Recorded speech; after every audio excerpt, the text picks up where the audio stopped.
She was buried upright in the snow, arms bound, mouth sealed with black tape, cold crushing her ribs like a fist.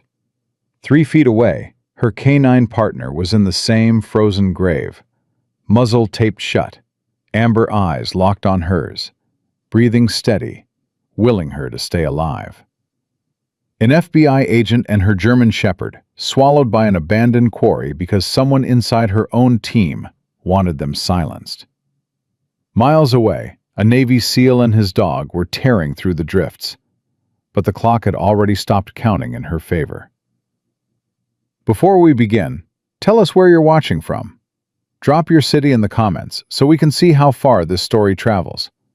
If this moves you, subscribe and stay until the very end. The call came through the right channels. That was what made it dangerous. Not a burner phone, not a whispered tip from a parking garage. A properly routed intelligence brief, forwarded by a task force staffer who genuinely believed the information was verified, stamped, and clean. The kind of call that made an FBI agent lean forward instead of pull back. Nora Cafferty read the brief twice, then a third time. 32 years old, dark auburn hair pulled into a knot so tight it gave her a headache she hadn't noticed in hours. Gray-blue eyes moving across the text with the focused patience of a woman who had learned that the difference between good intelligence and a death trap was usually one misplaced detail. She found no misplaced details. That should have been the first warning. "Coda," she said. Not a command, just his name. The 5-year-old sable German shepherd lifted his head from beside her chair and looked at her with amber eyes that held no opinion about the brief, only attention. Deep charcoal to copper coat, broad chest, ears permanently angled toward whatever his handler was worried about. Coda didn't read documents. He read Nora. And right now, Nora's heartbeat had changed rhythm by 3 beats per minute, which was enough for the dog to go from resting to alert without being told. "We might have a drop location," Nora said. "Evidence on the supply route. Coordinates, timing, the whole package." Coda's ear twitched. Not at her words, at the tension underneath them. The Joint Task Force had been sitting on Crown of Pines for 23 days. 23 days of negotiation, phased warrants, controlled supply deliveries, and the grinding patience that kept a suspected explosive site from becoming a headline. ATF led, HSI supported. Nora was the FBI liaison, internal integrity, evidence chain, and the human conscience of an operation that was running out of political patience. Crown of Pines called itself a faith-based wellness retreat. It was a trafficking pipeline wrapped in hymns. Nora had known that since Rachel Voss walked into Pastor Jim Sutton's church 3 weeks ago with borrowed shoes and a story that made Nora's blood go cold. Rachel, late 30s, thin in a way that meant skipped meals, blonde hair stuffed under a knit cap, eyes that kept checking exits, had been inside the compound for 11 months. She'd been allowed out for errands, small freedoms designed to look like mercy until you realized they were control with a ribbon on it. Rachel had walked into the cold with groceries in her arms, felt the sky above her for the first time in nearly a year, and decided she'd rather die running than live kneeling. She hadn't gone back. That testimony had given Nora the foundation, but testimony without physical evidence was a case built on sand, and Nora had spent 23 days trying to harden that sand into concrete. Now the brief was offering her exactly what she needed. Evidence drop, supply route confirmation, location and timing. She didn't trust it, but she couldn't afford to ignore it. "Cafferty." The voice came from behind her, and Coda's reaction told her who it was before she turned around. The dog didn't growl, didn't stand, just went still. A subtle rigidity that ran through his body like current through a wire. The same reaction he'd had every single time this particular person came within 10 feet. Mason Hales stood in the doorway of the command post with his clipboard, and his contractor's parka, and his clean-cut smile that never quite reached his eyes. 38. Average height. Neatly trimmed hair. The kind of face that could smile at you while calculating how to use you. "Heard you got the route brief," Mason said. "Need logistics support on the approach?" "I'm still reviewing it." "Smart, but the window's tight. If the drop happens on schedule, we've got maybe 18 hours before they rotate the cache." "I'll flag it." Mason nodded. Friendly, helpful, exactly the kind of man who made himself indispensable by being everywhere at once. He glanced at Coda, and something flickered across his face. Not fear, but the awareness of being measured by something he couldn't manipulate. "Your dog doesn't like me much," Mason said. Light. Joking. Nora looked at Coda. The dog's amber eyes were fixed on Mason's hands, specifically on the clipboard, on the way Mason's fingers rested near the edge where the supply transfer logs were clipped. "He's particular," Nora said. Mason laughed. It sounded rehearsed. He walked away, and Coda didn't relax until the man was 30 feet gone. Then the dog exhaled, a long, controlled breath that sounded less like air leaving lungs and more like a judgment being filed. Nora knelt beside him. "I know," she said quietly. "I hear you." She found Ethan Cross at the north edge of the command perimeter, reviewing terrain maps with a focus so complete that even the cold seemed to avoid interrupting him. 30 years old, short, dark brown hair, lean and hard-muscled in his NWU Type 3. The digital camouflage of green and brown that made him look like something the forest had produced, rather than something the military had trained. His face carried the controlled stillness of a man who had learned to make his expression a locked door. Shadow sat beside him. Adult German Shepherd, brown and tan, with a black saddle so dark it swallowed light.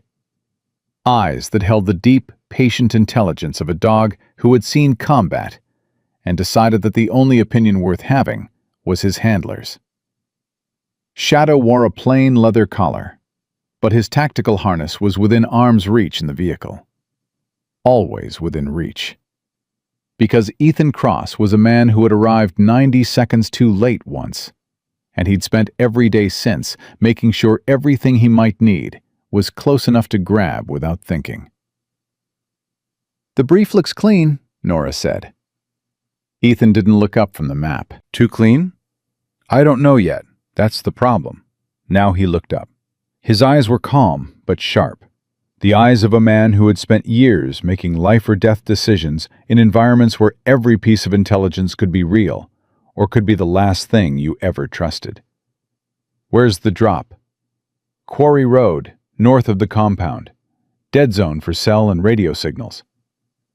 "I know that stretch. Signal dies about 2 miles in. Doesn't come back for another 3. The brief says the evidence cache is at the old gravel site. Timing is tomorrow afternoon." Ethan was quiet for a moment. Shadow shifted at his side, reading his handler's silence the way a compass reads magnetic north. "Who sourced the brief?" Ethan asked. "Routed through a task force staffer, standard channel." "Who originated it?" Nora paused. "I'm still tracing that." "Trace it before you drive into a dead zone alone." "I wasn't asking for permission." "I wasn't giving it. I was giving advice." "There's a difference." Their eyes held, not hostile, not warm. The careful, testing contact of two professionals who respected each other's competence, but hadn't yet decided how far that respect extended. "Your dog reacted to Mason again today," Nora said. Something behind Ethan's eyes shifted. Subtle. Painful. The grinding of loyalty against instinct. "Mason and I served together. 4 months in the Gulf. Logistics support." "I know." "He was efficient, reliable, never caused problems." The best infiltrators never do. Ethan looked at Shadow. The dog looked back at him with dark eyes that offered no opinion, only readiness. What do you want me to do? Watch him. Don't engage. Just watch.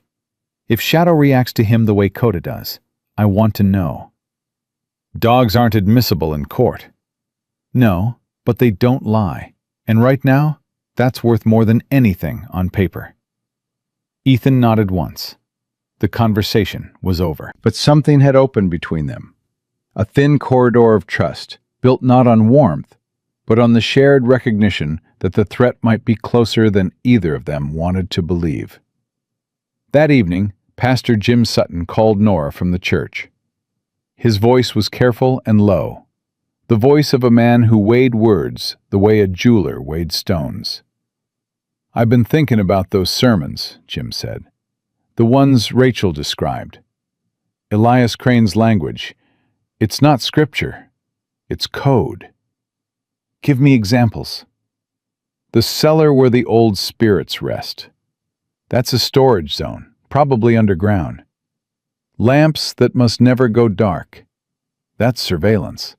Someone's watching something around the clock. And there's a phrase he repeats. Sealed rooms where the faithful wait. Nora, those aren't metaphors. Those are locations." Nora felt the pieces clicking together in her chest. The sensation she got when a case shifted from fragments to architecture. "Can you mark them on a map?" "I can try. I've been to that compound for interfaith meetings before they shut outsiders out. I remember the layout." "Jim, if you help me with this, you become involved." "I became involved the night Rachel knocked on my door. I just didn't have a map to prove it." Nora hung up and sat with the phone in her hand for a long time. Coda pressed against her leg, warm and solid, the steady anchor that kept her from drifting into the kind of doubt that paralyzed rather than protected. Then Hazel Briggs called. 64 years old, voice like gravel wrapped in velvet. The diner owner who had been tracking suspicious vehicles on receipts because nobody else was paying attention. "Honey, that truck came back tonight. Same time, same route. But it didn't go to the compound. It went north, toward the quarry road." Nora's blood cooled. "You sure?" "I'm standing at my window watching the taillights disappear. Same truck, same plates I gave you last week." And the bed was loaded heavy, sitting low on the springs. "Hazel, I need you to write down everything. Time, direction, plates, load estimate." "Already done. I'm looking at it right now. Written on the back of a pie receipt, because that's what I had. You want me to bring it over?" "Keep it. Lock your door. I'll come to you." Nora hung up and stared at the wall. Two pieces of intelligence, from two different sources, pointing at the same location. The brief. Hazel's truck. Both aimed at the quarry road. Both arriving on the same night. Either the case was breaking open, or the trap was closing shut. Her phone buzzed again. Unknown number. She opened the message. 4 words. No sender ID. "Stop digging. The snow is waiting." Coda's head lifted. He stared at the phone in Nora's hand, then at her face, then at the door. A sequence so deliberate it felt like language. His body tensed, his ears pinned forward, and the growl that formed in his chest was low and old. The kind of sound that didn't come from training, but from something deeper. An instinct coded into the species before humans ever learned to lie. Nora looked at the message. She looked at Coda. She looked at the quarry road marked on the map pinned to the wall. Someone inside the task force was feeding the network their evidence timeline. Someone who knew which channels Nora trusted. Someone who could build a tip so clean it looked like truth, and deliver it through a real human being who would never suspect they were carrying a weapon. And that someone had just told Nora exactly what was waiting for her if she didn't stop. She picked up the phone and called Ethan. He answered on the first ring. Cross. I just received a threat. Anonymous. Tied to the Quarry Road location. Silence. Then, how specific? Specific enough to reference the terrain. The snow is waiting. Someone knows I'm looking at that road. Don't go. If I don't go, whatever's there stays hidden. And if whoever sent this realizes I'm onto them, they burn everything and disappear. Then I go with you. You can't. If we both vanish into a dead zone, Mason has a free hand inside the command post. One of us stays inside the system. Another silence. Longer. The silence of a man calculating odds and not liking what the math was telling him. Shadow must have read it, because Nora heard the dog shift, the soft click of claws on a hard surface, the sound of an animal moving closer to his handler, because the air had changed. Set your check-in window tight, Ethan said. 15 minutes, not 30. And if you miss it by 60 seconds, I'm coming. Understood. Nora. His voice changed. Not softer, deeper. The voice of a man who had lost someone to a 60-second margin once, and had rebuilt his entire life around never letting it happen again. Come back. Nora looked at Coda. The dog was already on his feet. Ears forward, body angled toward the door. Ready. That's the plan, she said, and she hung up before her voice could betray what her training wouldn't let her show, that she was afraid. Not of the quarry, not of the cold, of the silence waiting inside a dead zone where no signal could reach and no one could hear her if the plan went wrong. Coda walked to the door and turned back to look at her. One look. Steady. Warm. Absolute. If you go into the cold, I go too. Nora grabbed her jacket, her weapon, her go-bag. She knelt beside Coda and put her hand on his broad chest, feeling the heartbeat beneath the fur. Strong. Even. The rhythm of an animal who didn't know how to calculate fear, only how to face it. Whatever happens, she said, we stay together. Coda's tail moved once. Not a wag, an oath. They walked out into the dark. The road narrowed 2 miles in, just like Ethan said it would. The signal dropped in steps. 5 bars, 3, 1, nothing. Nora watched the radio indicator flatline and felt the silence fill the vehicle like water rising in a closed room. Not the absence of sound, the presence of something worse. Isolation, manufactured and waiting. Coda sat rigid beside her, his ears strained forward, his nose working the air vents with an intensity that told Nora he was reading something she couldn't see, smell, or name. Every muscle in his body was pulled taut. Not fear, warning. The physical language of a dog screaming danger through every fiber without making a sound. Nora checked her watch. 14 minutes until the check-in window. She tapped the radio. Static. Tried her phone. Dead screen. No bars, no signal, no lifeline. She pulled onto the shoulder and killed the engine. The silence that followed was absolute. The kind of quiet that felt arranged, curated, like someone had hollowed out this stretch of road specifically so that whatever happened here would happen without witnesses. Stay close, Nora said to Coda. She stepped out. The cold hit her lungs like broken glass. She raised her phone toward the sky, turning slowly, searching for one bar. One signal. One thread connecting her to the world she'd driven away from. Behind her, Coda dropped from the vehicle and hit the ground moving. His nose swept the snow near the rear tire, then snapped toward the tree line so fast his whole body pivoted. The growl came. Low, controlled, vibrating through his chest like a generator spinning up. Nora's hand dropped toward her hip. Her eyes followed Coda's gaze. Nothing. Snow and silence and the shadowed mouths of pines standing too close together. Then movement. Fast. Too fast to be wind. The impact came from the right. A body, heavy, trained, precise, drove into Nora's side and took her off her feet. Her skull cracked against something hard. Stars detonated behind her eyes. She heard Coda explode, a savage, full-throated bark that sounded like fury given a voice. And then a yelp. Sharp, ugly.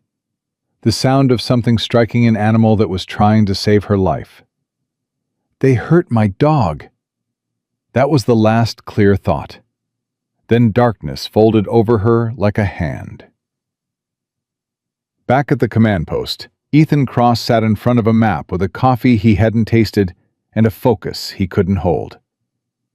Shadow lay at his feet, chin on paws, but the dog's eyes were open and his ears tracked every sound in the building with the restless attention of an animal who knew his handler was worried. Ethan checked the clock. 12 minutes until Nora's check-in. He told himself 12 minutes was nothing. He'd waited longer in worse places for higher stakes. But his body didn't believe his mind, because his body remembered Syria. The building, the stairs, the door he'd kicked open 90 seconds after it mattered. Layla's face. Always Layla's face. He pushed it down, checked the clock again. 11 minutes. Mason Hale walked past the command desk carrying a fresh coffee and a clipboard, looking exactly like a man with nothing to hide. He nodded at Ethan. Ethan nodded back. Shadow's head lifted off his paws. The dog's nostrils flared once, reading Mason's scent trail, and his body went rigid in the same way Coda's did. The same frequency, the same silent alarm. Two dogs who had never trained together arriving at the identical conclusion through independent channels. Mason disappeared into the logistics bay. Shadow's eyes tracked him until the door closed. Then the dog looked at Ethan with an expression that, in a human, would have been, "How many times do I have to tell you?" "I know," Ethan said quietly. "I know." 8 minutes. 7. 6. Ethan's fingers drummed the table once. He stopped them. Drumming was a tell, and tells were weaknesses, and weaknesses got people killed. He breathed, counted, watched the second hand crawl. 5 minutes. 4, 3, 2, 1. The check-in window opened. Ethan picked up the radio. "Cafferty, this is Cross. Check in." Static. "Cafferty, Cross. Confirm status." Static. He waited 30 seconds. The longest 30 seconds of his life since Syria. Then he stood up so fast the chair hit the wall behind him. Shadow was on his feet before the chair stopped moving. "Where's Cafferty?" Ethan said. His voice was quiet.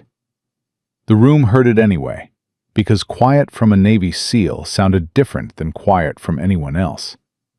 It sounded like the safety being clicked off. The duty officer looked up. She logged a route to the quarry road at 1400. Check-in was scheduled for... She missed it. It's only been... She missed it. Get me her last GPS ping. The duty officer pulled the data. Nora's vehicle had stopped transmitting 2 miles into the dead zone. Last ping? 14 minutes ago. No movement since. Ethan grabbed his keys. Shadow was already at the door. 85 pounds of brown and black German Shepherd. Dark eyes locked on his handler. Body vibrating with the same urgency that was tearing through Ethan's chest like voltage. "Cross, we should follow protocol," the duty officer started. "Protocol says 15-minute window. Window's closed. I'm going." Ethan was through the door before the sentence ended. He drove 12 minutes, fast, focused, hands locked on the wheel, while Shadow sat upright in the passenger seat, nose pressed to the vent, reading the airstream for information. At the 2-mile mark, where the road narrowed into a drift-choked logging trail, Ethan's vehicle couldn't pass. He killed the engine, opened the door, and ran. Shadow ran beside him. The dog powered through knee-deep snow with the brutal efficiency of an animal built for this. The broad chest cutting a path, the legs driving forward, the brown and black body moving through white like a torpedo through water. Ethan had given one command at the trailhead. Find. Shadow didn't need to be told what to find. He already knew. The chemical signature of canine distress, Coda's fear, was in the air. Carried on wind so cold it turned Ethan's lungs into razor blades. At the 1/4-mile mark, Shadow's head snapped left. The dog changed direction mid-stride, veering hard toward a depression in the terrain. Ethan followed, legs burning, breath coming in ragged clouds. They crested a ridge, and Ethan saw Nora's vehicle. Doors open, engine off, empty. His stomach dropped. Syria flashed. The building, the silence, the door. Shadow didn't stop at the vehicle. He blew past it, nose down, locked on a trail that led away from the road toward the old quarry. Ethan followed. Trust the dog. Always trust the dog. That was the one lesson combat had burned into him deeper than any other. 300 yards. Shadow's pace increased. The dog was whining now, a high, thin sound Ethan had heard exactly once before. In Syria, at the building. When they'd arrived too late. Not this time. Not this time. Not this time. Shadow crested the quarry rim and stopped. Rigid. Every muscle locked. His eyes fixed on something below. Ethan reached the rim and looked down. 2 shapes broke the white surface. Coda's sable ears first, dark points against the snow. Then Nora's dark auburn hair. Her face. Her eyes above the black tape. Open. Alive. Locked onto Ethan with an intensity that hit him harder than any round he'd ever taken. Alive. She's alive. For one heartbeat, one fraction of a second, he saw Layla's face where Nora's was. The ghost overlapped the living. Then Coda barked, muffled by tape, but ferocious. A sound that shattered the ghost and replaced it with the present. A sound that said, "Stop looking, start digging." Ethan dropped into the quarry. His knees hit packed snow. His bare hands started clawing. No gloves, no tools, just skin and adrenaline and the furious refusal to let this moment end the way Syria had ended. Shadow dug beside him, paws throwing arcs of white, the high whine escalating into something that sounded almost human. Coda first, nearest casualty. Ethan's knife sliced the tape from the dog's muzzle. Coda inhaled so hard his entire body convulsed, a drowning animal pulling air like it was being dragged from the bottom of an ocean. One bark. Raw, shattered. Not aggression. Relief breaking in half. Then, immediately, before Ethan could pull him free, Coda turned his head toward Nora and whined. Low, desperate, pointing. Her. Get her. Now. Ethan lunged. His hands ripped snow from Nora's chest, shoulders, arms. Shadow circled behind her and dug from the back, working the frozen pack away from the ropes. Ethan sliced the tape from Nora's mouth, and the breath she took sounded like something being torn from the earth. Violent. Primal. The sound of a woman refusing to die. "Rope," she gasped. One word, all her body could produce. He cut it. Her arms fell forward, blue-fingered, shaking. She collapsed against the snow wall, teeth chattering so hard the sound echoed off the quarry walls. But she didn't cry. She reached for Coda. The dog was still half buried, still fighting free, and when Nora's hand found his head, he shoved against her palm hard enough to nearly knock her over. Not tenderness. Fury. The language of a dog saying, "Never again. Do you hear me? Never again." Nora pressed her forehead against his. "I know," she whispered. "I'm sorry. I know." Ethan freed Coda from the snow. The dog staggered out, shook once, a full-body tremor, and immediately positioned himself in front of Nora. Guarding. Half frozen, bleeding from a cut above his eye, tape glue still on his muzzle. Guarding. Shadow stood at the quarry perimeter, facing the tree line, ears forward. Nobody told him to. He'd assessed the scene, identified that his handler was occupied with rescue, and placed himself on watch. 2 dogs, 2 different worlds, the same instinct. Ethan wrapped his NWU jacket around Nora's shoulders. She shook too hard to put her arms through. For 3 seconds she leaned against him. Not weakness, necessity, then pulled back. Her eyes went hard. The FBI agent returned. "Boot prints," she said through chattering teeth. "Tactical tread. 2 sets.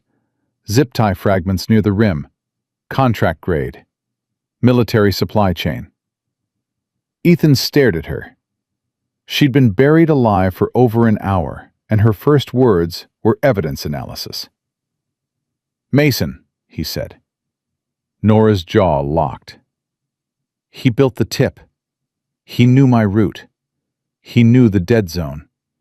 He knew my check-in window." She looked at Coda, then at Shadow, then at Ethan. "He tried to kill me and my dog to protect a trafficking network. And right now, he's sitting in the command post, waiting for someone to find our bodies." Ethan's expression didn't change, but his eyes emptied of everything except one thing. A decision so absolute, it made the air around him feel heavier. "Then let's make sure the last thing he sees is us walking back in." He helped her to her feet. She swayed, steadied. Coda pressed against her left leg. Shadow fell in at Ethan's right. 4 figures in the snow, 2 humans, 2 dogs, moving toward the road. Nora stopped once. She looked back at the quarry, at the 2 holes in the snow where she and Coda had been entombed, at the boot prints leading away from a man who believed he'd won. "He doesn't know we're alive," she said. Ethan looked at her. Something passed between them. Not romance, not attraction. Something harder and more useful. The shared understanding of 2 people who had just become the most dangerous thing a traitor could face. Witnesses. "Good," Ethan said. "Let's keep it that way as long as we can." They reached his vehicle. Nora sat in the passenger seat with Coda across her lap. Too big, too heavy, absolutely refusing to be anywhere else. Shadow watched the tree line through the rear window, still guarding, always guarding. Nora took 1 sip of water, then another. The shaking slowed. Her mind cleared, and behind her eyes, the case rebuilt itself. Not as a puzzle anymore, but as a weapon. She knew who, she knew how, she knew why. And she had the one thing Mason Hale hadn't planned for. She was alive to prove it. They didn't go back to command. Ethan drove past the turnoff without slowing, and Nora didn't ask why, because she already understood. The command post was Mason's territory. Every screen, every log, every radio channel ran through infrastructure he had access to. Going back meant walking into his house and hoping he wouldn't notice the dead woman sitting at his table. "The church," Nora said. "The church," Ethan confirmed. Pastor Jim Sutton opened the door before the headlights died. He took one look at Nora, the bruised wrists, the blue fingernails, the tape burns on her cheeks, and his face did something Nora had only seen on men who understood suffering as a professional language. It went still, then soft, then hard, all in the space of a single breath. "Rachel's asleep in the back," Jim said quietly. "Shoes still on." Nora nodded. She knew what shoes on sleeping meant. Rachel Voss was still ready to run. Even in her dreams, the door was never far enough away. They moved inside. Coda went first, nose working the threshold, the walls, the air, clearing the space the way he cleared every space, with the meticulous discipline of a dog who had learned that danger rarely announced itself with noise. Shadow followed, mirroring Coda's sweep from the opposite direction. Two dogs who had never trained together, working a room in perfect tandem because the instinct was the same. "I need your safe," Nora said to Jim. "Behind the painting. Snow-covered shepherd. Old steel, but it holds." "If I put evidence in there, you become a target." Jim looked at the lockbox in Nora's hands, then at Coda, still carrying dried blood above his eye. Then back at Nora, with eyes that held the steady gentleness of a man who had spent his entire adult life opening doors for people the world wanted to keep out. "I became a target the night Rachel knocked," he said. "This just gives it paperwork." Nora placed the lockbox in the safe. Rachel's original testimony, the backup USB, every altered file she'd documented, every timestamp discrepancy, every chain of custody irregularity that pointed at Mason Hale like a compass needle pointing north.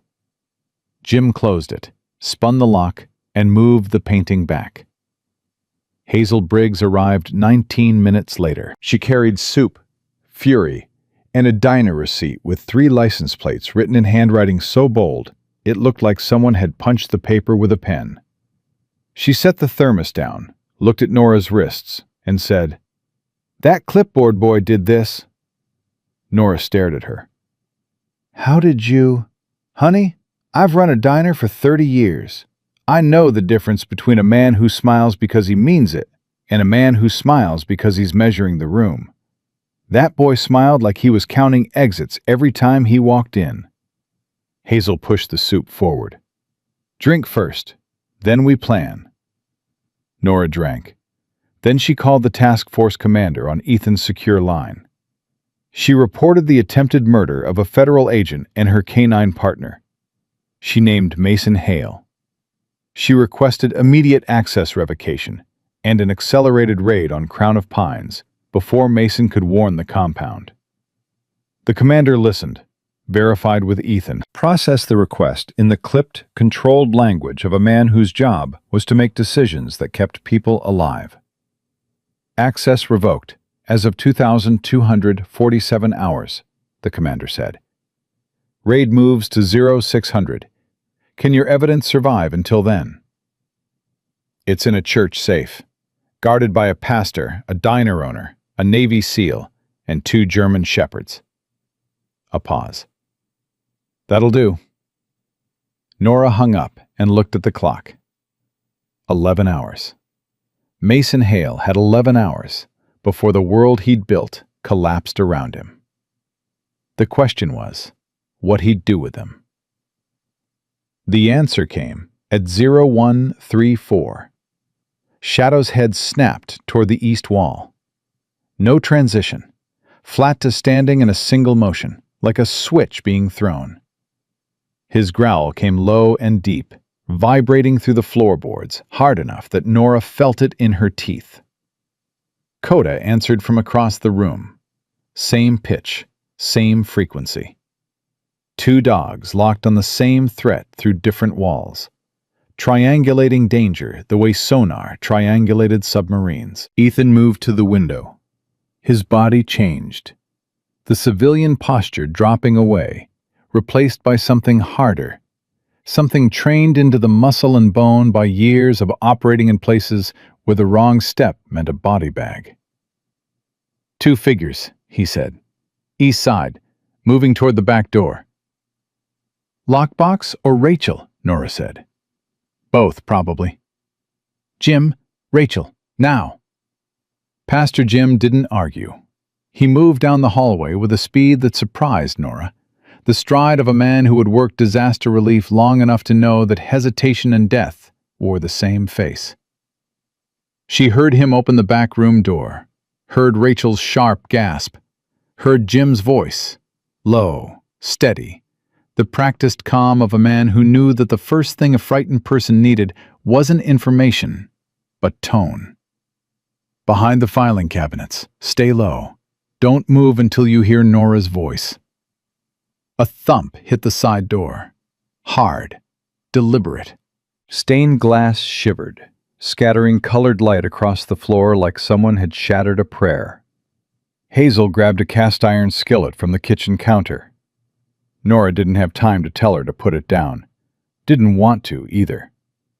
Metal scratched the lock. Not a key, a tool.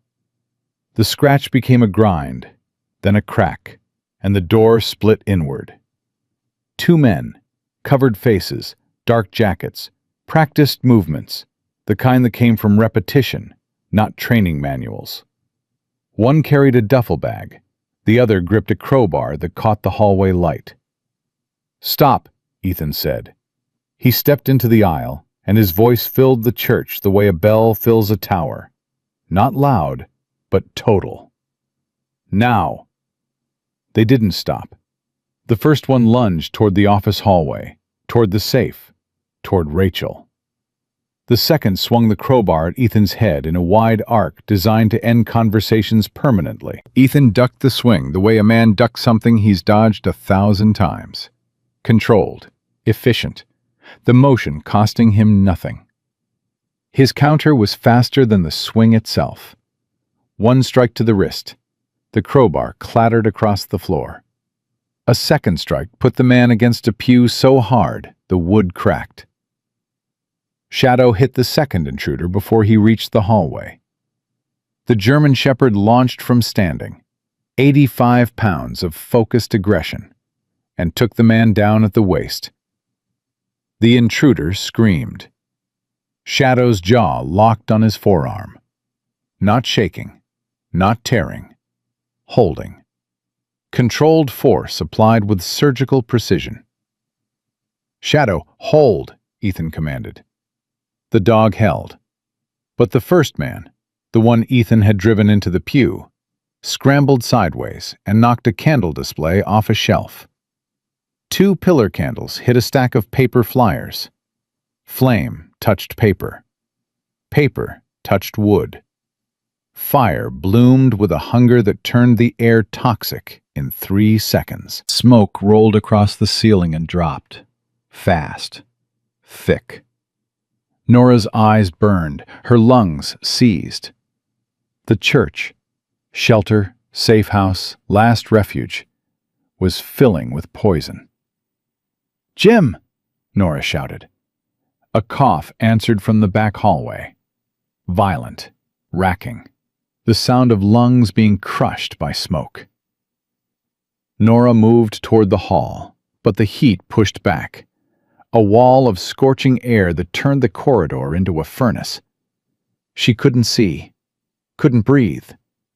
Her hands found the wall and she pressed forward, but her body was already failing. The quarry's cold still in her bones, her reserves already spent. Coda passed her. The dog didn't hesitate, didn't wait for a command. He bolted into the smoke with his nose down, ears flat, body low, moving on instinct and scent toward the one thing that mattered. Nora heard him bark. Twice. Short, sharp bursts that cut through the roar of flame like a blade through cloth. Then the sound of claws on wood. Then a heavier sound. Dragging. Pulling. Coda had found Pastor Jim collapsed in the hallway, overcome by smoke. The dog clamped his teeth on Jim's sleeve and hauled. Not hard enough to tear, hard enough to move a man who couldn't move himself. Inch by inch, through smoke so thick the world had turned to gray, Nora followed the barking. Her hand found Jim's arm. She pulled. Ethan appeared behind her and grabbed Jim's other side. Together, they hauled the pastor out through the back door into cold air that rushed into their lungs like mercy made physical. Jim collapsed to his knees, coughing so hard his body convulsed. Coda stood over him, chest heaving, soot on his muzzle, amber eyes fierce. Then the dog nudged Jim's shoulder. Once. A gesture that lived somewhere between scolding and tenderness. The canine version of, "You're alive. Don't make me do that again." "Rachel," Jim gasped. "She's out," Ethan said. He'd pulled Rachel through a window, blanket and all, and she was standing in the snow, barefoot, shaking. Alive. Shadow stood beside her, pressing his body against her legs, keeping her upright by force of loyalty. The intruders were gone. Sirens approached, thin and distant, but growing. The fire climbed the east wall and punched through the roof, sending embers spiraling into the black sky. Nora walked to the east side of the church and looked at the tire tracks in the snow. Deep tread, contractor vehicle. The same pattern she'd cataloged from the quarry. Ethan appeared beside her. Both dogs flanked them, Coda on Nora's left, Shadow on Ethan's right. "Mason," Nora said. "He's panicking. He knows the raid is coming, and he's burning bridges. He'll go for the compound next. Try to reach Crane's people and destroy the physical evidence before 0600. Nora's phone buzzed. "Task Force Commander." She answered. "Cafferty, Mason Hale attempted to use his revoked credentials to access the evidence storage depot 15 minutes ago. System flagged it and locked him out. He's trying to erase the trail." "We know. Federal warrant issued for his arrest. Raid holds at 0600. Can you hold?" Nora looked at the church. Smoke pouring from broken windows. Jim on the steps, with Hazel's coat around his shoulders and Coda's head in his lap. Rachel, barefoot in the snow, wrapped in a blanket. Alive because a dog had pulled a man through smoke who had pulled her through fear. Hazel stood behind them all, cast-iron skillet still in her hand, looking at the burning church with an expression that wasn't grief. It was rage, the clean, useful kind. The kind that rebuilds what fury tears down. "We'll hold," Nora said. She hung up and looked at Ethan. 5 hours, she said. Then this ends. Ethan looked at the road leading toward Crown of Pines. Then at Shadow, who looked back at him with dark, steady eyes that held no hesitation. Then at Coda, who stood at Nora's side, soot-covered, bleeding, exhausted, and absolutely refusing to be anywhere else. "It ends," Ethan said, "but not the way Mason planned." 4 figures stood in the snow between a burning church and a frozen road. 2 humans and 2 dogs. Behind them, a pastor breathing through damaged lungs. A diner owner holding a skillet like a weapon. A trafficking survivor standing barefoot in the cold because freedom sometimes meant feeling every sharp thing the ground had to offer. And somewhere between the church and the compound, Mason Hale was running out of time, running out of road, and running out of the one thing that had protected him since the beginning. The assumption that no one was watching. Everyone was watching now. The raid launched at 600 into a darkness so complete that Nora felt it pressing against the vehicle windows like something alive. She sat in the second truck with Coda beside her, the dog's amber eyes catching dashboard glow. His body carrying a new kind of tension, tighter, harder, the posture of an animal who had been buried and burned and beaten in the span of 24 hours, and had decided that nothing on the surface of the earth would ever catch him off guard again. Ethan led the convoy.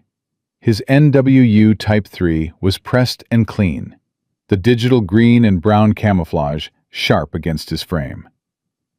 Shadow sat in the passenger seat beside him, dark eyes forward, tactical harness on. The leather collar was packed away. This was operational now. Both dog and handler knew the difference between waiting and moving, and they had been waiting long enough. The task force advanced in phased steps, controlled, deliberate. Every vehicle spaced, every team assigned a sector. The explosives risk turned every decision into arithmetic. Too fast meant detonation. Too slow meant Mason reaching the evidence first. Nora had briefed the teams on the storage zones she'd mapped from Pastor Jim's decoded sermon fragments. The cellar where the old spirits rest. Underground storage, north building. Lamps that must never go dark. 24-hour surveillance points. Sealed rooms where the faithful wait. Holding zones for trafficked victims. The sermons of a false prophet translated into warrants by a real one. Crown of Pines didn't resist. That was the part nobody expected. The gates opened. The buildings were quiet. The followers, 37 of them, ranging from genuinely devoted to genuinely trapped, emerged with their hands visible and their faces blank. The expression of people who had been told the outside world was the enemy and were now watching the enemy walk through their front door with badges and calm voices. Elias Crane stood in the main hall, white shirt, folded hands. A face arranged into serenity, the way a stage is arranged for a performance. He spoke before anyone addressed him. "This is a house of faith. You are violating sanctified ground." The lead ATF agent didn't break stride. "Elias Crane, you are under arrest. Federal warrant. Trafficking, contraband, conspiracy, accessory to attempted murder of a federal agent." Crane's composure cracked. Not a collapse. A fracture, visible only in the corners. A tremor at his mouth. A tightening around his eyes. The micro-expressions of a man hearing words he had convinced himself could never be spoken inside his own walls. "I want to speak to my attorney," Crane said. "You'll have that right. Step forward." Crane didn't step forward. His eyes swept the agents behind the lead. Searching faces, counting, calculating. Nora watched him search and knew exactly who he was looking for. Mason. He was looking for Mason. Mason wasn't there. Nora entered with Coda. The dog's nose hit the air and his body dropped into work mode. Mechanical, precise. Every surface cataloged in scent. He alerted 30 seconds in. A door along the north corridor, exactly where Jim's map said the underground storage would be. Agents moved in behind Coda and found it. Contraband, bundled tight. Materials that justified every cautious decision the task force had spent a month debating. Enough to put Crane away for decades. But that wasn't what stopped Nora's heart. In a basement room that Crane had called the Sanctuary, the sealed room where the faithful wait, they found the trafficking evidence. Transit logs, route maps, photographs, names, dates. A pipeline that had moved human beings through this compound like inventory through a warehouse. Documented with the cold efficiency of a man who believed God had given him permission. Nora looked at the photographs. She didn't let herself look away. She owed every face in those images the dignity of being seen. One photograph was Rachel Voss, younger, thinner, but the same eyes, already carrying the haunted alertness of a woman calculating the distance to every door in the room. Rachel had survived this place. She had walked into the cold and chosen running over kneeling. And now her testimony, backed by these records, would ensure that the door she'd escaped through would open for everyone still trapped inside. "Cafferty," Ethan's voice came through the radio. Tight. Clipped. The voice he used when tactical calm was covering something urgent. "North perimeter. We have a runner." Nora's pulse surged. "Mason?" "Contractor vehicle. No headlights. Service road. North side. He's trying to reach the evidence depot from the back." "He doesn't know his access is revoked." "He's about to find out, but I need to get there before he decides to use a match instead of a key card." "Go." Ethan went. Shadow went with him. They cut through the north tree line at a dead sprint, handler and dog moving through darkness and snow with the synchronized precision of two beings who had been running toward danger together for years. Shadow's nose caught Mason's scent at 50 yards. The dog's body shifted, from running to tracking to hunting, the transition so smooth it looked like a single continuous motion. Mason had abandoned his vehicle where the service road ended and was moving on foot toward a maintenance hatch that would give him access to the compound's underground storage. The same storage Coda had just flagged from the inside. If Mason reached it, he could destroy physical evidence that no digital backup could replace. He didn't reach it. Shadow intercepted him at the tree line. The dog materialized from darkness like something the night had manufactured. 85 pounds of brown and black muscle appearing in Mason's path with the quiet inevitability of a locked door. No bark, no growl, just presence. The kind of presence that made a man's legs stop moving before his brain caught up. Mason stumbled backward. His hands came up, and in the half-second before Ethan reached them, something happened in Mason's face that Nora, arriving 30 seconds later with Coda, would remember for the rest of her career. Mason looked at Shadow and understood. Not the tactical situation, not the legal consequences. Something deeper and older. The dog had known. From the first day. From the first time Mason had walked through the command post with his clipboard and his clean smile and his carefully rehearsed friendliness. Shadow had read him the way dogs read everything. Not by words or credentials or history, but by what a person was underneath all of it. And Mason Hale, underneath all of it, was a man who smelled wrong. "On the ground," Ethan said. His voice carried nothing. Not anger, not satisfaction. Not the grief that Nora knew was grinding behind his eyes. Just the flat authority of a man completing a mission. Mason dropped to his knees. "Ethan, listen. You don't understand what's happening here. Hands behind your back." "We served together. You know me.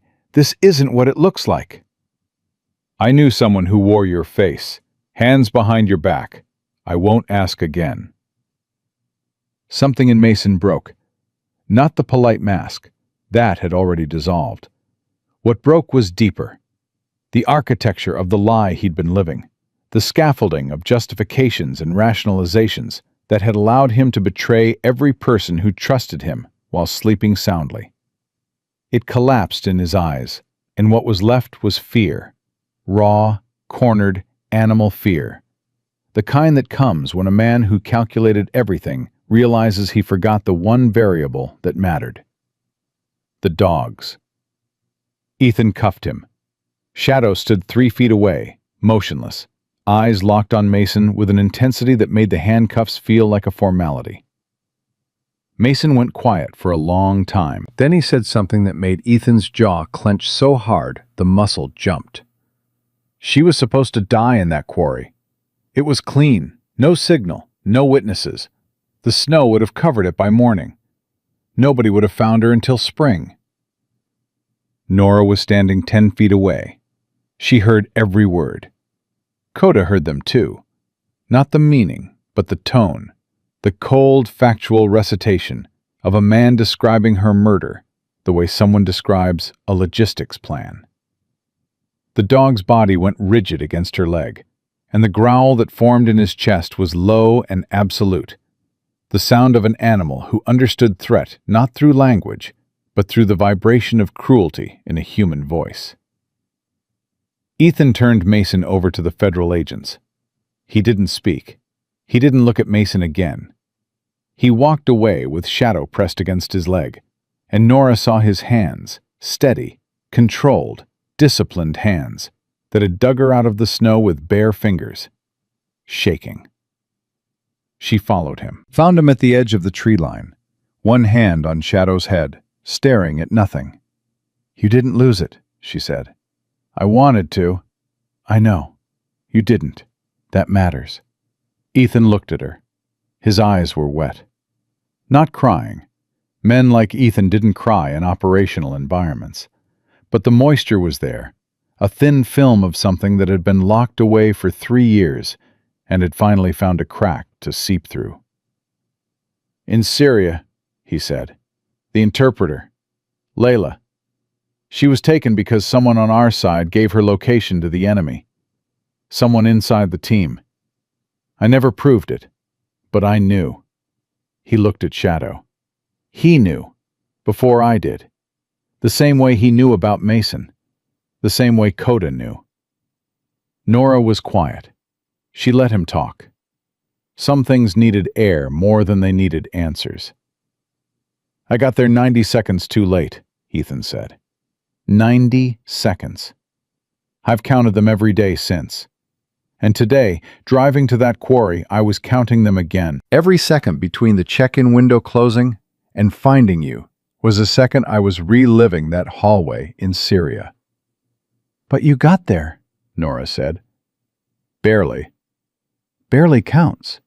Barely is the difference between a funeral and a conversation." Ethan looked at her for a long time, then at Shadow, who was leaning against his leg with the quiet pressure of a dog who knew when his handler needed weight more than words.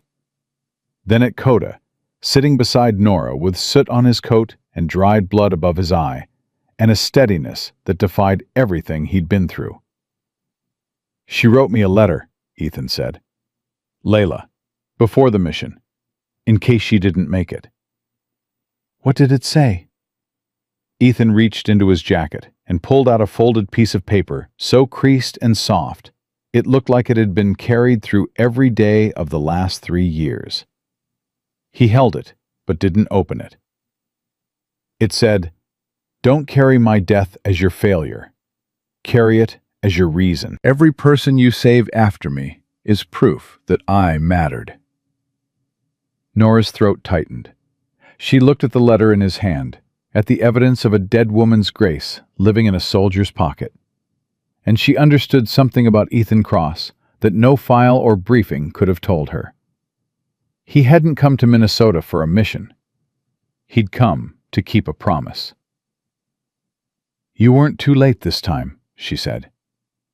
Ethan folded the letter and put it back against his chest. "No," he said.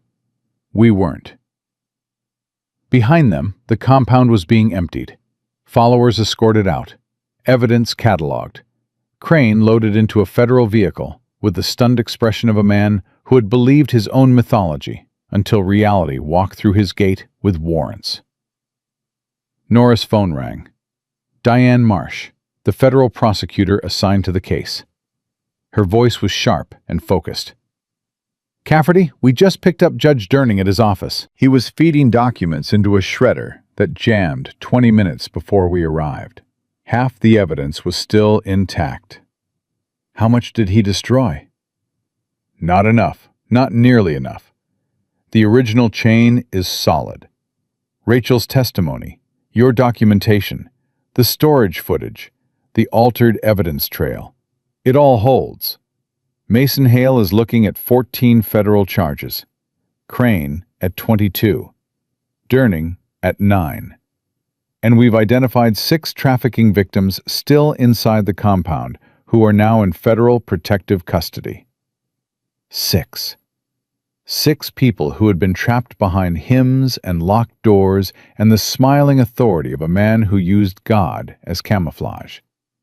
6 people who were breathing free air tonight because a diner owner wrote down license plates, and a pastor remembered sermons, and a dog refused to stop growling at a man with a clipboard. "Thank you," Nora said. The words felt too small. "Don't thank me. Thank your dog.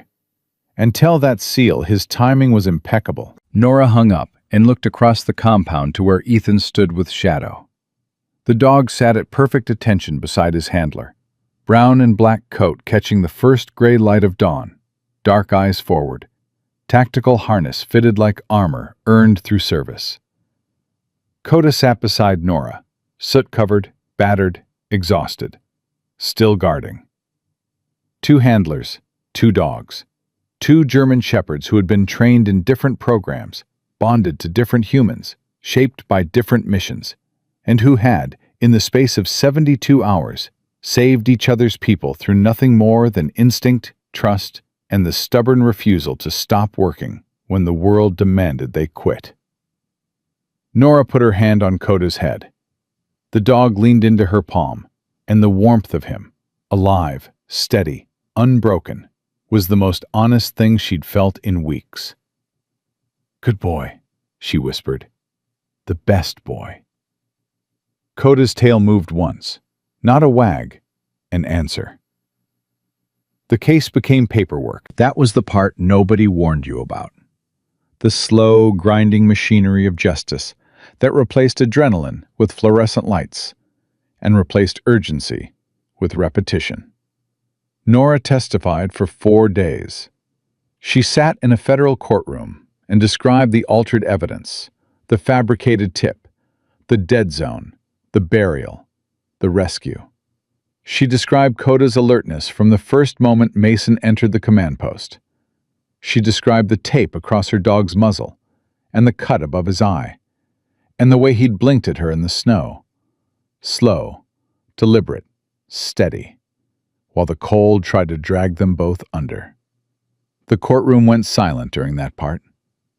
Not the restless silence of bored jurors, the heavy silence of people listening with something deeper than their ears. The prosecutor asked her, "Agent Cafferty, in your professional assessment, what role did your canine partner play in the identification of the internal threat?" Nora looked across the room at Coda, lying at a handler station near the gallery, visible through the glass partition. His amber eyes were fixed on her, still watching, always watching. Coda identified Mason Hale as a threat before any evidence, any data analysis, or any human instinct caught up, Nora said. He placed his body between me and that man on the first day. He never stopped. Every alert he gave was correct. Every reaction was justified by evidence we discovered later. My dog knew the truth before the system did, and if I had listened to him sooner, I might not have ended up buried in a quarry. The courtroom was quiet again. The judge wrote something down. A juror in the second row wiped her eyes. Pastor Jim testified next. His voice still carried the rough edge of smoke damage, a cough that surfaced every few sentences, the ghost of a fire set by men who wanted to burn the truth along with the building that sheltered it. He described Rachel's arrival, the coded sermons, the church attack, Coda pulling him through smoke by his sleeve. The prosecutor asked why he had risked his life to shelter a stranger. Jim was quiet for a moment. Then he said, "Because that's what the door is for. You open it. If you only open it for people who are safe, it's not a door. It's a filter. And God didn't build churches to be filters." Hazel Briggs took the stand with the energy of a woman who had been waiting 64 years for someone to ask her opinion under oath. She spread her diner receipts on the witness table. Dates, plates, times, directions, all written in bold handwriting on grease-stained paper.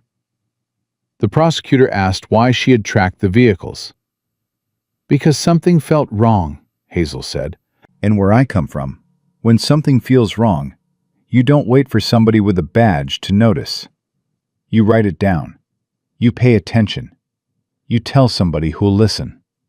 She paused and looked directly at the jury. I'm a diner owner, not a detective. But I've got eyes, and I've got a pen. And I've got the good sense God gave a woman who's been lied to enough times to know the smell of it. 3 jurors nodded. The judge didn't stop them. Rachel Voss testified last. Her hands trembled on the witness table. Her voice cracked on the second sentence, and she stopped, eyes closing, breath shuddering. The courtroom waited. Nobody rushed her. Nobody told her to take her time. They just waited, because some silences deserve patience. Rachel opened her eyes. She looked through the glass partition at Coda. The dog met her gaze, the way he'd met it in the church that first night. Steady, warm, present. Rachel's shoulders straightened. Half an inch. Enough. She told the truth about Crown of Pines, about the trafficking, the control, the fear, about walking into the cold with groceries in her arms and deciding that dying free was better than living owned. Her voice trembled, but it didn't break. Not once. Not when the defense attorney challenged her timeline. Not when Crane stared at her from the defendant's table with eyes that still believed they carried power. Not even when she described the room, the sanctuary, where she had been kept for 11 months. Afterward, in the hallway, Rachel found Nora. "He watched me the whole time," Rachel said. "Your dog. Through the glass. The entire testimony." "He does that," Nora said. "He watches people who are being brave." Rachel's eyes filled. She didn't wipe them.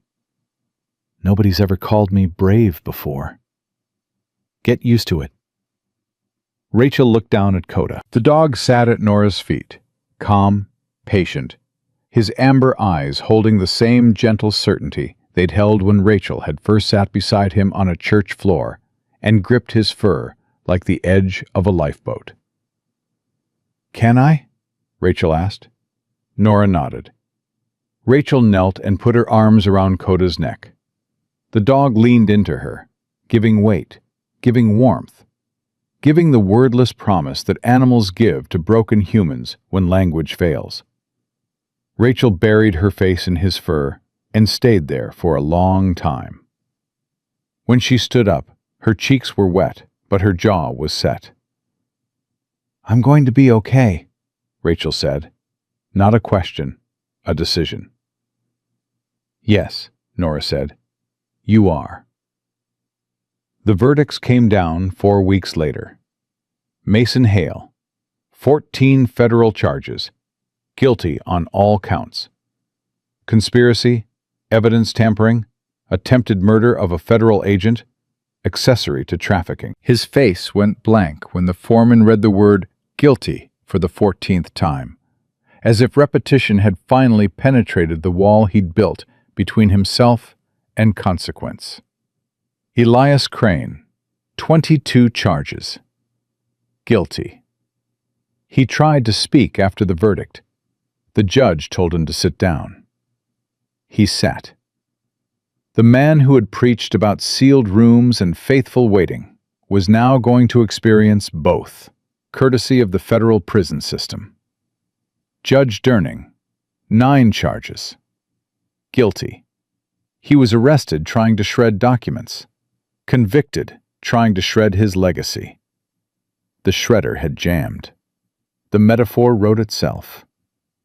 6 trafficking victims were placed in federal protective custody and connected to survivor advocacy programs. 6 people who had been hidden behind hymns and locked doors now had names in a system designed to protect them instead of erase them. Nora read the victim impact statements alone in her office. Coda lay at her feet. She read every word. She owed them that. 6 months passed. The task force dissolved. Nora returned to Minneapolis.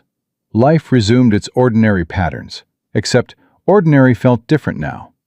Lighter in some places, heavier in others, rearranged in ways she was still learning to navigate. Coda retired from active field service. Policy and mercy, and the simple biological truth that a dog who had been buried alive, smoke-damaged, and beaten in a 72-hour span had earned the right to sleep in on Tuesday mornings.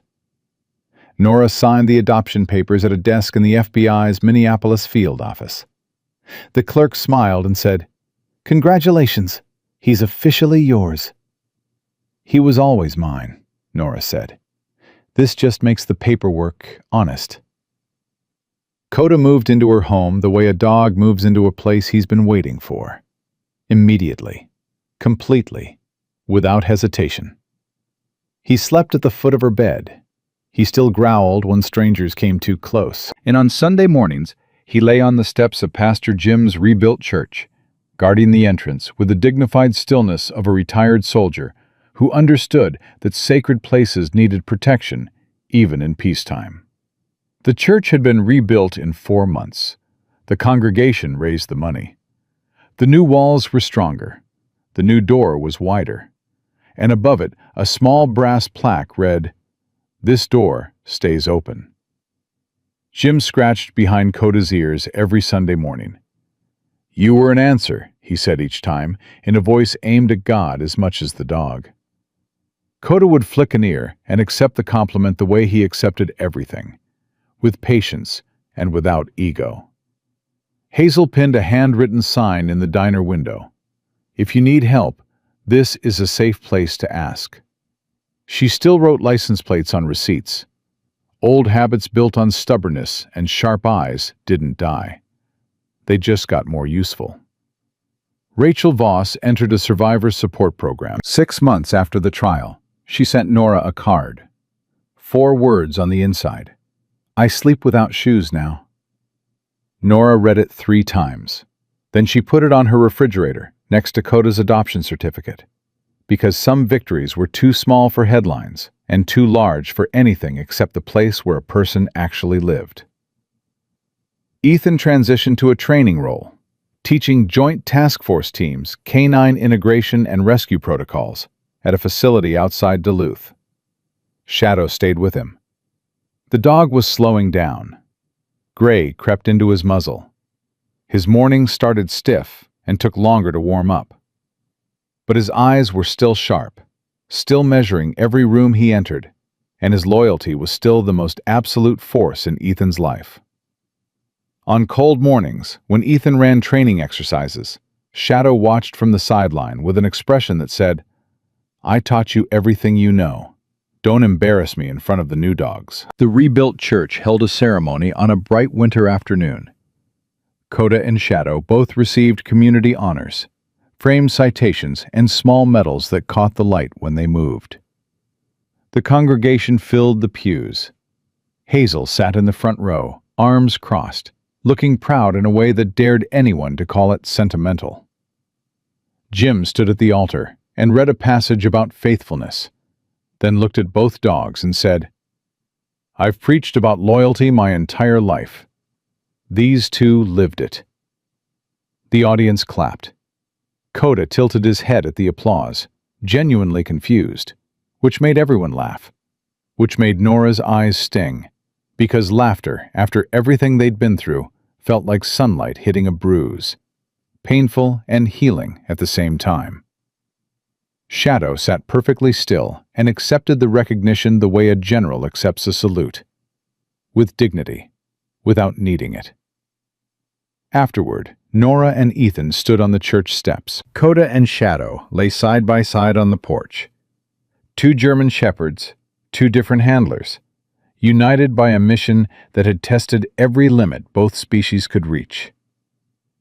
"You never showed me the letter," Nora said.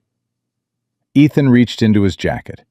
The paper was so worn it felt like cloth. He handed it to her. Nora read Layla's handwriting, small, careful, written in a language that wasn't her first, but had become her truest. "Don't carry my death as your failure. Carry it as your reason. Every person you save after me is proof that I mattered." Nora folded the letter and gave it back. Her throat was tight. She was right. She usually was. "You saved my life, Ethan. You and Shadow. 90 seconds made the difference 3 years ago. And the same 90 seconds made the difference again. Except this time, you were on the right side of the clock." Ethan looked at Shadow. The old dog lifted his head and met his handler's gaze with dark eyes that held 3 years of shared grief, shared missions, shared silence, and the quiet understanding that the only thing worse than arriving too late was never arriving at all. "Layla would have liked you," Ethan said. "I would have liked her. She would have loved Coda." He paused. "She would have said something like, 'That dog listens the way God listens, quietly, and when it matters most.'" Nora looked at Coda. The dog looked back at her with amber eyes that carried no past and no future. Only the steady, uncomplicated present of an animal who measured the world not by what had happened, but by what was needed right now. And right now, his handler was standing in the cold, and his job was to be beside her. That was always his job. He had never once failed it. "Come on," Nora said. "Let's go home." Coda stood.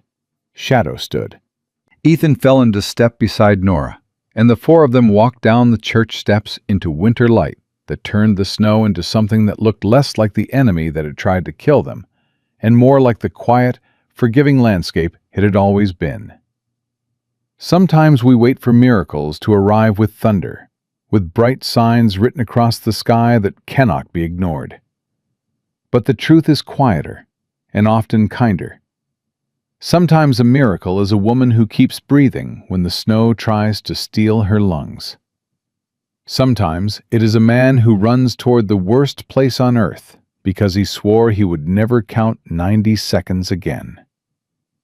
And sometimes it is a loyal dog who places his body between the people he loves and the darkness that wants to consume them and refuses to move. Evil hides behind clean smiles and polished credentials and handshakes that feel right until they don't. That is why wisdom matters. Slow decisions, verified evidence, honest people who refuse to rush when rushing gets people buried. But kindness matters just as much. A diner owner who writes down what she sees. A pastor who opens his door at midnight. A neighbor who pays attention, because attention is the first form of love.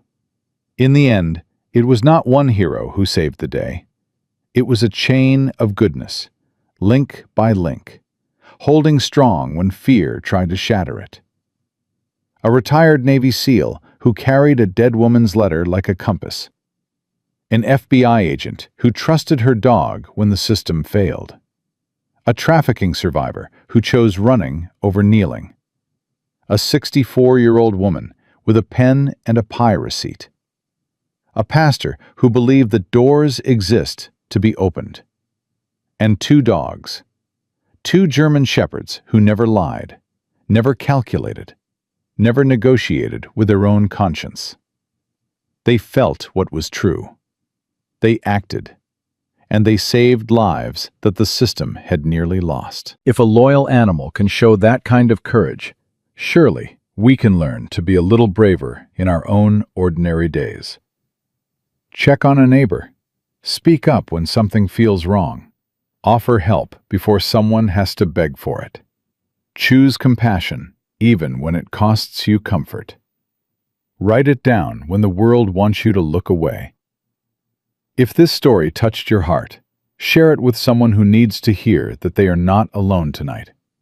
Subscribe so more stories of courage and quiet heroism can reach the people who need them most. And if you believe that God still works through patience, through faithfulness, and through the steady loyalty of those who refuse to leave our side, comment, Amen. May God bless you, keep you safe, and bring you warmth in every season of your life. You are not alone. You were never alone. And the truth, once it starts moving, does not stop.